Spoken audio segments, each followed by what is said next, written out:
কথা বলার মতন তৌফিক দান করেছেন, এজন্য সকলের শুকর আদায় করে মুসলমানের গলার আওয়াজ উঁচু করে সকলে শুকর আদায় করি আলহামদুলিল্লাহ। সর্বোপরি দুরূদ ও সালাম সাইয়্যিদুল মুরসালিন রাহমাতুল লিল আলামিন শাফিউল মুজলিমিন খাতামুন নবিয়্যিন সাইয়্যিদুস সাকালাইন ইমামুল মুরসালিন শফিউ আযম রাসূল আকরাম রাহমাতে আলম নবিয়ুল আরব আল আযম হাবিব কিবরিয়া আশরাফুল আম্বিয়া সাইয়্যিদুল আম্বিয়া শফিউ মাহশর সাকি কাউসার আকা ইনামদার মদিনা কা তাজব আফতাব নবুওয়াত ফখরে মওজুদাত সাইয়্যিদুল মাখলুকাত হযরত মুহাম্মদুর রাসূলুল্লাহ সাল্লাল্লাহু আলাইহি ওয়া আলিহি ওয়াসাল্লামের উপর গত বছর রমজান মাস যখন চলে, গত রমজান, তখন আমাদের মাঝে অনেকেই ছিল না, কিন্তু আজ অনেকেই কবরবাসী হয়ে গেছে, অনেকেই এই মায়ার দুনিয়া ছেড়ে কবরে চলে গেছে। তো তারা চলে গেছে আর আমাদেরকে দেখায় দেখেছে যে আমরাও চলে আসছি, তোমরাও চলে আসবা, কেউ আগে কেউ পরে, সবাইকে একদিন না একদিন ওই অন্ধকার কবরস্থানে সবাইকে যাওয়া লাগবে। কারণ পয়গম্বর নবী সাল্লাল্লাহু আলাইহি ওয়া আলিহি ওয়াসাল্লাম বলে, হাদিসের ভিতরে বর্ণনা করেন যে মানুষ জাহান্নাম থেকে বাঁচতে পারবে কিন্তু মৃত্যু থেকে বাঁচতে পারবে না। মানুষ জাহান্নাম থেকে বাঁচতে পারবে কিন্তু মৃত্যু থেকে নয়। মৃত্যু তোমাকে পাকড়াও করবে, তুমি যেখানে থাকো, দেশ ছেড়ে বাইরে যাও, যখন তোমার সময় হয়ে যাবে তখনই তোমাকে ধরবে।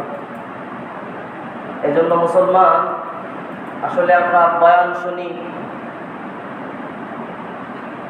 শোনার উপরে কোনো আমল নেই, যদি আমলে পরিণত না হয়, কথা মনে বোঝেন নেই।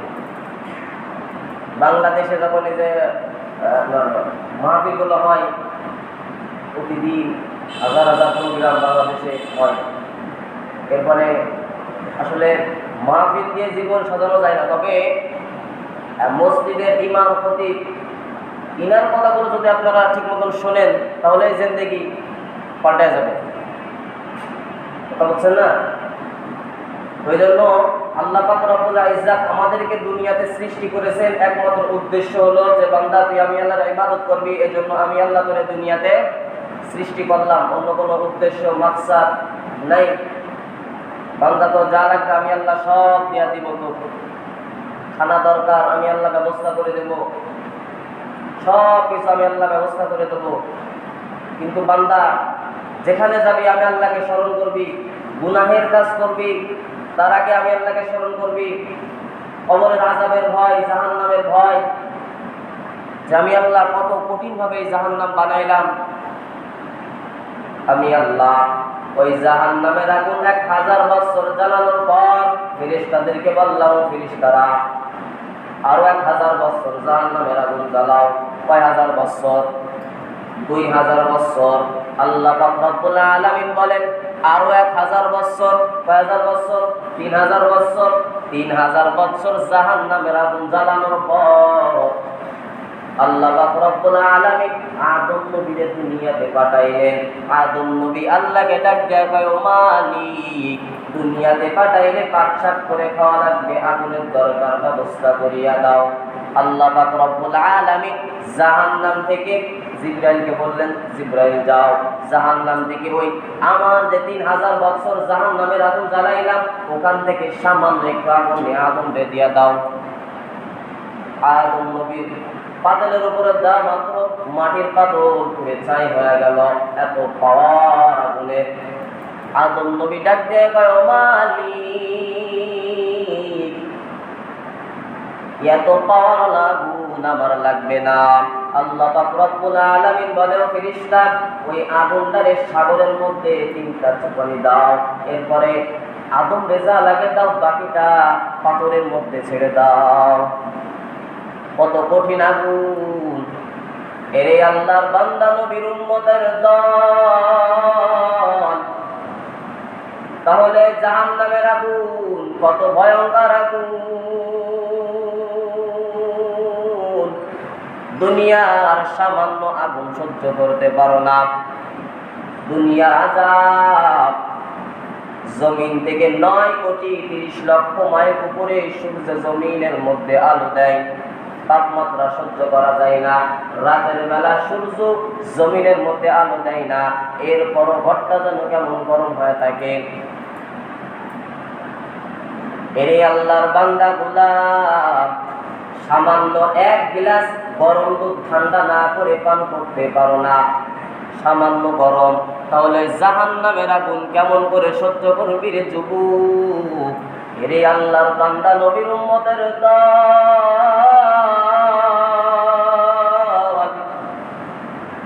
ওই জাহান্নামের কথা যখন শুনি দিলটা কি নরম হয় না? ওই জাহান্নামের আগুন বড় ভয়ঙ্কর আগুন, ওই কবরের আযাব বড় ভয়ঙ্কর আযাব। ওই কবরের 1 সেকেন্ডের সামান্যতম আযাব সহ্য করা শক্তি বান্দা কারোর পক্ষে সম্ভব না। আমি পারবো না, আপনারাও পারবেন না। আপনি যদি মনে করেন দুনিয়ার হিসাব আমার কবরে দেওয়া লাগবে না, আপনিও বেঁচে গেলেন, আমিও বেঁচে গেলাম, কিন্তু না না না, ওই কবর গুনাহ নিয়ে যেই বান্দা কবরে যাবে, কবর তার জন্য জাহান্নাম হয়ে যাবে। আমল নিয়ে যেই বান্দা কবরে যাবে, কবর ওই বান্দার জন্য জান্নাতের ঠিকানা হয়ে যাবে।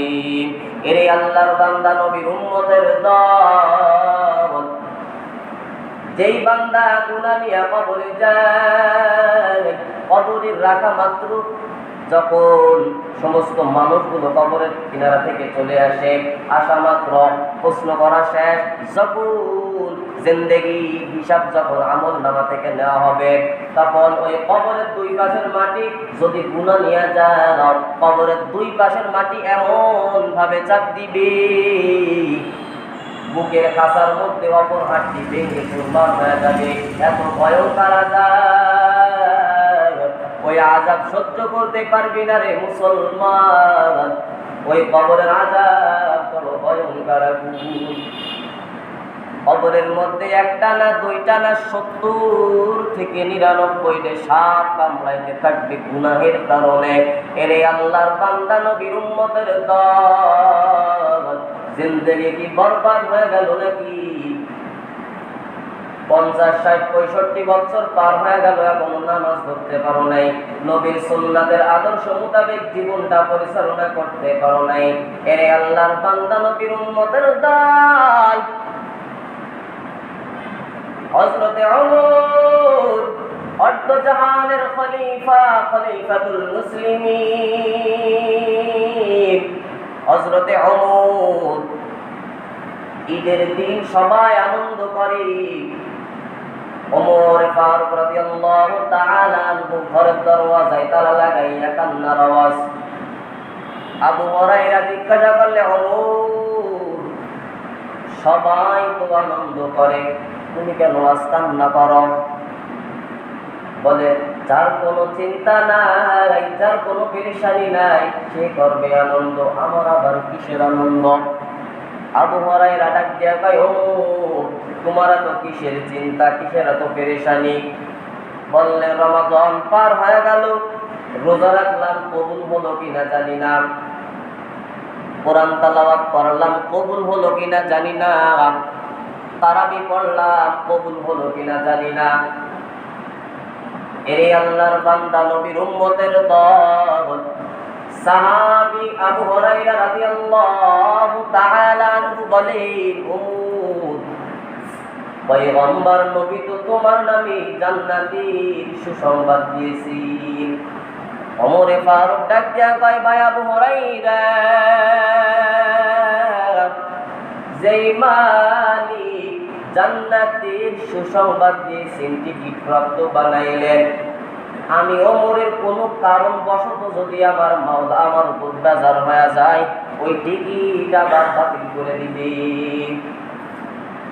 এমন কান্নার আওয়াজ হযরতে আবু বকর সিদ্দিক রাদিয়াল্লাহু তাআলা আনহু জান্নাতের 1 নাম্বার সাহাবী কান্না করলেন, আল্লাহ তাআলার সামনে আমি কেমনে হিসাব দেব? আম্মা জান আয়েশা সিদ্দিকা রাদিয়াল্লাহু তাআলা আনহু কান্না করলেন, ও আল্লাহর বান্দা নবীর উম্মতের দল।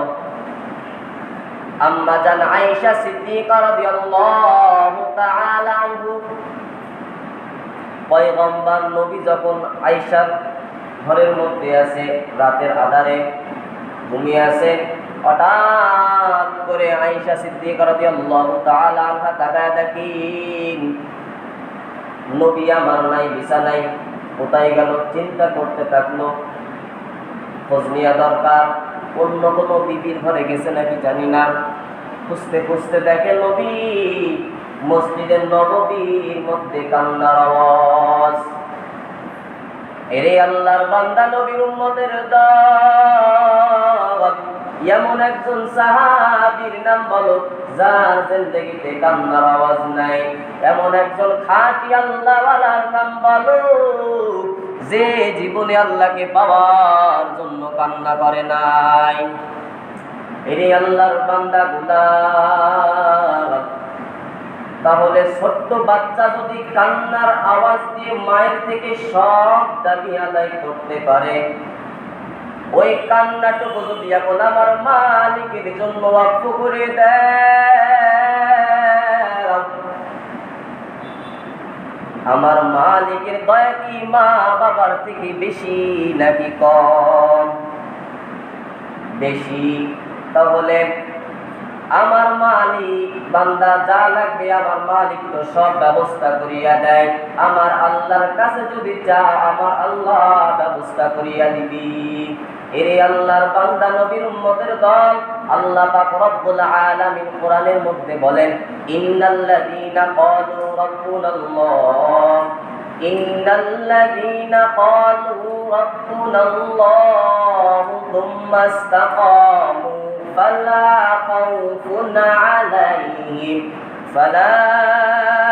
خوف عليهم ولا هم يحزنون।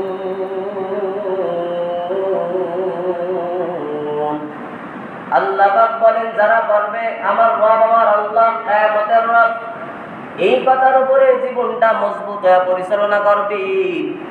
আল্লাহ পাক বলেন তাদের কোনো ভয় নাই, কোনো পেরেশানি নাই। আমি আল্লাহর কুদরতের জিম্মায় আমি ওই বান্দারে জান্নাতে পৌঁছাইয়া দিব। সুবহানাল্লাহ বললেন না? এরে আল্লাহর বান্দা নবীর উম্মতের দল, রাস্তার কুকুর কুকুরের মালিককে চিনে, কিন্তু আমি আপনি আপনার মালিককে চিনলাম না। গরু গরু মালিককে চিনে, কিন্তু আমি আপনি চিনলাম না। গরুটারে যদি কুরবানির বাজারে বিক্রি করতে না পারে, রশিটা গলায় পেঁচায় দিলে গরু মালিকের আগে বাড়ি চলে যায়। আর যদি বিক্রি করে ফেলে, নতুন মালিক রশি ধরে টানে বাড়ি যেতে চাই না, কারণ পুরান মালিকের সাথে একটা গভীর সম্পর্ক হয়ে গেল। এখন 2-3 জনে ব্যাগ দিয়া বাড়ি দেওয়ার পরে অনেক কষ্ট করে নতুন মালিকের বাড়ি নেয়। বাড়ি নেওয়ার পর লম্বা একটা রশি দিয়া গরুটারে যখন ঘাসের মধ্যে বেঁধে রাখে, গরুটা 1 সপ্তাহ পর্যন্ত ঘাসের মধ্যে মুখ লাগাই না, আন্দাজ করে পুরান মালিকের বাড়ি তাকায়া চোখের পানি ফেলে কাঁদতে থাকে।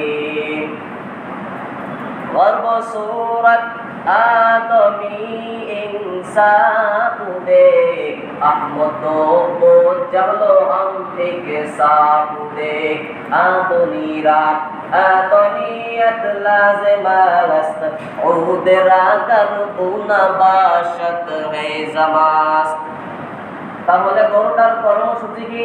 সারাদিন খাবে আর ঘুমাবে, হাঁটে আর খায়। ঘুম আর খানা ছাড়া গরুটার কোনো কর্মসূচি নাই।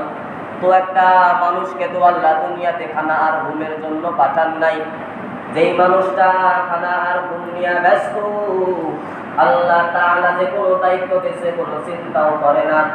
এই জন্য আল্লাহ পাক বলেন, বান্দা তুই শুধু আমি আল্লাহ যদি তোরে এখন গরু বলি, তুই শুধু গরু না, গরুর থেকে বড় খারাপ, এই কথাটা আমার অযৌক্তিক হবে না। কারণ আমি আল্লাহ তোরে সব মাখলুকাতের মধ্যে সম্মানিত বানাইলাম। এই সম্মান যদি ধরে রাখতে না পারো, তোর জন্য ঠিকানা হলো জাহান্নাম। এই আল্লাহর বান্দাগুলা, এজন্য গুনাহ যদি করে ফেলো আল্লাহর কাছে তওবা করো। আল্লাহ পাক রব্বুল আলামিন বলেন, কুল ইয়া ইবাদিয়াল্লাযীনা আসরাফু আলা আনফুসিহিম লা তাকনাতু মির রাহমাতিল্লাহ ইন্নাল্লাহা ইয়াগফিরু যুনুবা জামিআ ইন্নাহু হুয়াল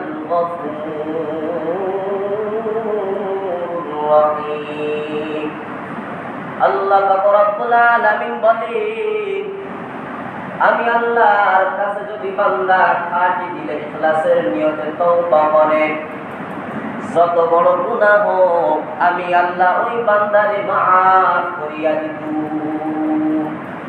সুবহানাল্লাহ। কত বলতে চলবে ভাই? 20 পর্যন্ত।